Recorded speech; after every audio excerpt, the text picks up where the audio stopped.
Bro ഞാൻ dubbing bro ഇത് toxic ആണ് ബ്രോ, ടോർച്ചർ ബ്രോ ഇത്.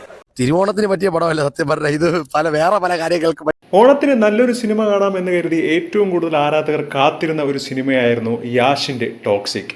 മലയാളത്തിലെ നടിയും സംവിധായകയുമായ ഗീതു മോഹൻദാസിന്റെ വലിയൊരു ബ്രഹ്മാണ്ഡ സിനിമ എന്ന് വേണമെങ്കിൽ പറയണം. അതുകൊണ്ട് തന്നെ ഏറെ പ്രതീക്ഷയോടുകൂടിയാണ് ഒരുപാട് പേർ സിനിമ കാണാനെത്തിയത്. പക്ഷേ സിനിമ കണ്ടവർക്കെല്ലാം ഒരുപോലെ നിരാശ മാത്രമാണ് ടോക്സിക് സമ്മാനിച്ചത് എന്ന് റിവ്യൂകളിൽ നിന്നും വ്യക്തമാണ്. അത്രയുമധികം നെഗറ്റീവ് കമന്റുകളാണ് ഈ സിനിമയ്ക്കെതിരെ വരുന്നത്. അതായത് ഈ സിനിമ 3 മണിക്കൂർ എങ്ങനെ കഴിച്ചുകൂടും എന്ന് മാത്രമേ പലരും ചിന്തിച്ചിട്ടുള്ളൂ എന്നും, എന്തായാലും ഈ ഒരു സിനിമയോടുകൂടി പ്രൊഡ്യൂസറിന്റെ കാര്യത്തിൽ ഒരു തീരുമാനമാവും എന്നാണ് പലരും സിനിമ കണ്ടിറങ്ങിയവർ പറയുന്നത്.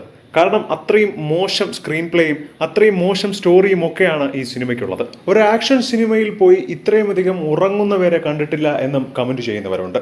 കാരണം വളരെയധികം പ്രതീക്ഷയോടുകൂടി രാവിലെ തന്നെ പോയിട്ടുണ്ട് പലരും സിനിമ കാണാൻ. ആ നിരാശ മുഴുവൻ സിനിമ കണ്ട ഓരോ പ്രേക്ഷകർക്കുമുണ്ട്. യാഷിൽ നിന്നും ഇത്രയും മോശം സിനിമ ഒട്ടും പ്രതീക്ഷിച്ചില്ലെന്നും ഗീതു മോഹൻദാസിന്റെ അവസാനത്തെ സിനിമ ഇതാവാതിരുന്നാൽ മതി എന്നും പറയുന്നവരുണ്ട്.